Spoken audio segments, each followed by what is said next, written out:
Bonjour et bienvenue à cette présentation de Parcoursup. Nous nous retrouvons après avoir découvert dans une précédente vidéo les ressources numériques qui peuvent être utiles pour l'élaboration de son projet d'orientation post-bac. Aujourd'hui, faisons un focus sur Parcoursup. Parcoursup est une plateforme numérique destinée à recueillir et gérer les vœux d'affectation des futurs étudiants de l'enseignement supérieur. En 2020, elle a été utilisée par près de 660 000 jeunes qui ont pu candidater sur une ou plusieurs des 17 000 formations accessibles. Cette plateforme est un outil clé pour les élèves de terminale et certains étudiants en réorientation ou en reprise d'études. Elle sert d'interface entre les établissements du supérieur et les jeunes pour leur affectation. Alors, intéressons-nous au fonctionnement de Parcoursup. Candidater dans le supérieur, c'est respecter une temporalité, des échéances, qui apparaissent ici à l'écran, avec 3 temps forts. La première phase, jusqu'à mi-janvier, concerne l'appropriation de l'outil, de son moteur de recherche, et surtout la finalisation de l'élaboration de son projet. La seconde étape est relative à l'expression et à la saisie de ses vœux d'orientation et de toutes les pièces complémentaires qui sont demandées, par exemple des écrits de motivation ou des CV. Enfin, la troisième étape est la phase de réception des décisions des établissements du supérieur et le choix final du candidat de valider un vœu où sa candidature a été acceptée. Alors, centrons-nous sur cette phase initiale, où les jeunes sont invités à finaliser leur projet et à découvrir l'outil Parcoursup. Pour vous outiller dans cette démarche, je vous invite à consulter la vidéo « M'orienter en post-bac quand je suis lycéen du bassin d'Issingeaux ». Et je vous propose aussi d'échanger avec vos enseignants, votre professeur principal ou un psychologue de l'éducation nationale dans votre lycée ou au CIO. Les rencontres avec les établissements de l'enseignement supérieur, universités, écoles, IUT, en virtuel, via des visios, des webinaires, ou des journées portes ouvertes, ou des salons virtuels, peuvent aussi vous aider à vous déterminer dans votre projet.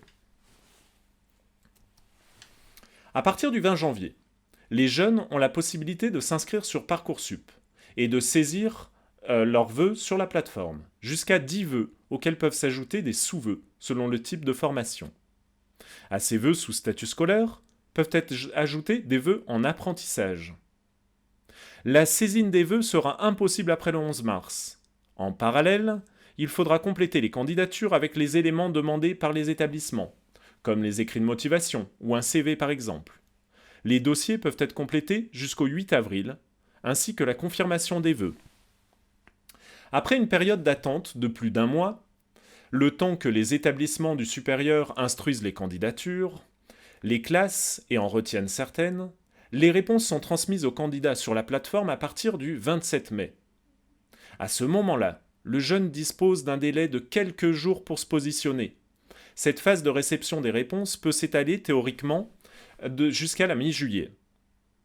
Lorsque le jeune a validé une proposition d'admission, il doit ensuite s'inscrire dans la formation selon les modalités retenues par l'établissement. Une phase complémentaire durant l'été 2021, où seront proposées les places vacantes, pourra intéresser les jeunes sans solution. Concernant les réponses qui peuvent être données aux jeunes par les établissements du supérieur, distinguons les formations sélectives des formations non sélectives. Pour les formations sélectives, BTS, BUT, alors les BUT c'est les bachelors universitaires de technologie, c'est ce qui va remplacer les DUT au 1er septembre 2021, les classes préparatoires aux grandes écoles et certaines écoles. 3 types de réponses peuvent être émises. Par exemple, oui, dans ce cas le jeune peut accepter cette proposition et s'inscrire dans la formation en question. Non, si sa candidature n'a pas été jugée recevable, ou en attente d'une place. Le jeune est placé sur liste complémentaire et doit attendre un éventuel désistement d'un autre jeune qui aurait reçu une réponse positive.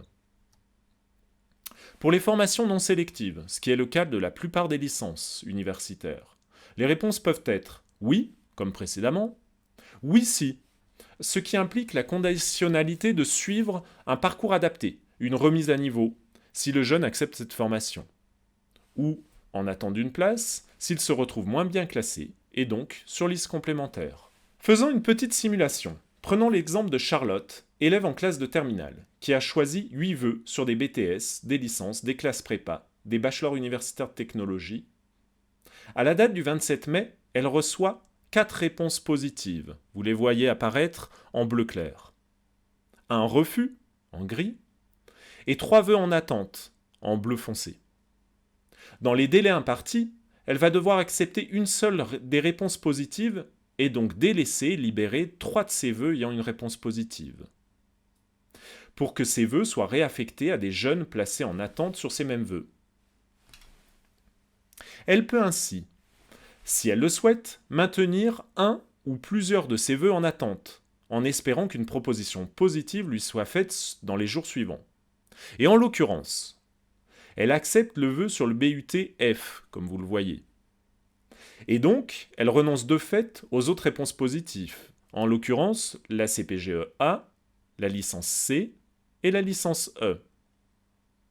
Elle décide par ailleurs de maintenir 2 vœux en attente, le BTS B et le BUT G, qu'elle doit sans doute préférer au BUT F qu'elle a accepté, dans l'espoir qu'elle passe de la liste complémentaire à la liste principale sur un de ces 2 vœux. Et quelques jours plus tard, c'est ce qui se produit. Charlotte reçoit une réponse favorable à un de ses vœux en attente, le BUT G.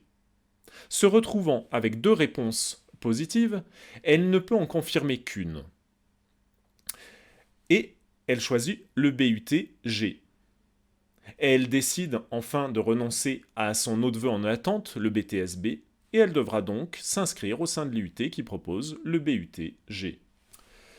J'espère vous avoir apporté une information suffisamment synthétique et pas trop réductrice. Et je reste à votre disposition, ainsi que tous les collègues psychologues de l'Éducation nationale, pour un accompagnement individualisé. Je vous remercie.